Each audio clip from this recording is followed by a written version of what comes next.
So let's spend a moment talking about what is most likely to happen next, because that's what everyone's really interested in. Trump said a lot of things during the campaign, including potentially taking tariffs up to 60% with China. Now, there are two ways of looking at it. One, that this is a maneuver to negotiate, and he's a good salesman, he likes to do deals, and therefore he's trying to browbeat his opponents. The other is this is exactly what he intends to do. Now he has the mandate, he has the Senate and most of the Congress to enable him in that path. What do you think will happen next? Well, firstly, as far as tariffs are concerned, he doesn't even need the Congress for that, because that's an executive authority. Where he needs the Congress is for him to pass his tax cuts and more of the fiscal position. So I think it's important to distinguish the two. Now, I think that as far as tariffs are concerned, he's going to definitely do more than last time. But it's very hard to know that how much of this is bluster and how much he's going to negotiate. Like, take the case of Mexico.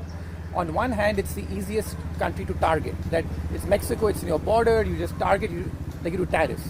But he also needs Mexico to prevent this immigration from taking place. Because if he can strike a deal with Mexico where he says that, hey, I'm not going to sort of do much with tariffs with you, but in return what I want from you is to make sure that you seal your border properly, then I think with Mexico the deal will be very different. Mm-hmm. So the essence of the Trump administration is going to be very transactional. It's a very deal-making kind of orientation. And some of the people I've spoken to when I was there in America who are part of his circle, I think that they also feel the same way, that these are all negotiating positions, and that if he can cut a deal and show that he's coming out as a winner, especially for America on the back of a deal, he's going to do that. So it's very hard to sort of sit here and have a baseline and say, okay, that tariffs are going to go to 60% on China and stuff. He's going to start like with dramatic stuff, but where he settles is very different. No, what interests us the most is the impact that this trade tension between China and the United States could have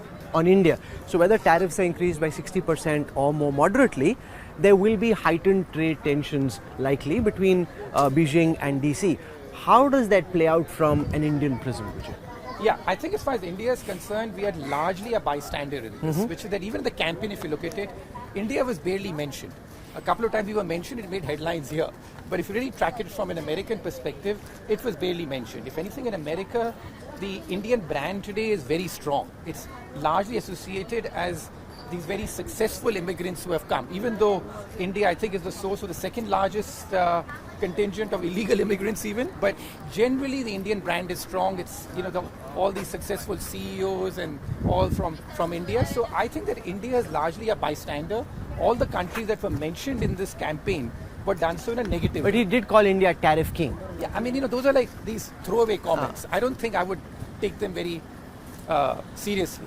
So I think as far as India is concerned, we have to sort of just watch the situation. But one thing in India that I want to be careful about is that there's also been some talk currently about the great relationship between Trump and Modi stuff, which may be the case. But I think we have to understand that the essence is transactional. I think America has just become a much less dependable ally currently. That tomorrow, if America sees in its interest to cut a deal with China, for whatever reason, they're not going to think about, India is an ally, how is it going to have an impact on India? We are in a world today where everyone is thinking purely in terms of their self-interest. So I think that as far as India is concerned, we've got to understand that we've got to keep doing what's being done. In the last few years, there's been a much greater strategic relationship between India and America.